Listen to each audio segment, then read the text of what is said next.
জাতির সূর্য সন্তানদের শ্রদ্ধা জানাতে ভোরের আলো ফোটার আগেই শুরু হয় রাষ্ট্রীয় আনুষ্ঠানিকতা। প্রথম প্রহরে মিরপুর শহীদ বুদ্ধিজীবী স্মৃতিসৌধে ফুল দিয়ে শ্রদ্ধা জানান রাষ্ট্রপতি মোহাম্মদ শাহাবুদ্দিন।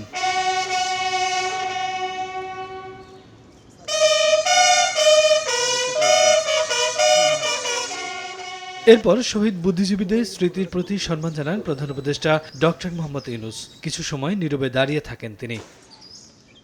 আমন্ত্রিত মুক্তিযোদ্ধাদের সঙ্গে কুশল বিনিময় করেন ডক্টর মোহাম্মদ ইউনূস। এরপর স্মৃতির মিনারে একে একে পুষ্পার্ঘ্য নিবেদন করেন প্রধান বিচারপতি ও উপদেষ্টা পরিষদের সদস্যরা। মুক্তিযুদ্ধের মনন গঠনে, মানস গঠনে মুক্তিযুদ্ধের সময় তারা অনন্য ভূমিকা রেখেছেন এবং তারা কোনো সশস্ত্র ছিল না, তাদেরকে স্বগৃহ থেকে তুলে নিয়ে গিয়ে নৃশংসভাবে হত্যা করেছে। জনগণের অবস্থান থেকে জনগণের পার্টিসিপেশনে নতুন বাংলাদেশ গড়ে উঠবে। চায়ের সাথে সবাই খোঁজে প্রিয় দোস্ত, শুধুমাত্র প্রাণ টোস্ট। আমার দোস্ত প্রাণ টোস্ট। পরে সাধারণের জন্য উন্মুক্ত করা হয় স্মৃতিসৌধ। হানাহানি মুক্ত দেশ গড়ার প্রত্যয় জানান শ্রদ্ধা জানাতে আসা অনেকে। আমরা এসেছি এখানে বুদ্ধিজীবীদেরকে শ্রদ্ধা জানানোর জন্য। অনেক মুক্তিযোদ্ধারা ছিল আমাদের চারপাশে, আমাদের বাবা, কাকা, চাচা, জেঠা।